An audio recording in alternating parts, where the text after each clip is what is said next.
আজকে সলিউশন দেব আপনাদের।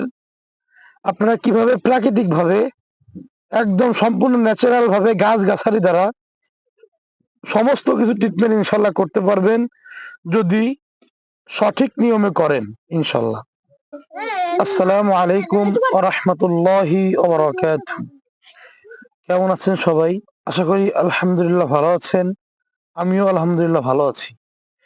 আপনাদের মাঝে আজকে যে বিষয় নিয়ে কথা বলতে এসেছি, আমাদের দৈনন্দিন জীবনে আমরা অনেক বিষয় নিয়ে অনেক ভাবেই অসুবিধায় থাকি। বিশেষ করে আমাদের ম্যাক্সিমাম লোকই আমাদের অসুস্থ হয়।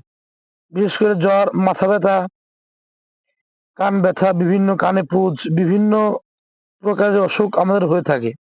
এজন্য আমরা আপনাদের আজকে বলবো, আজকে সলিউশন দেব আপনাদের।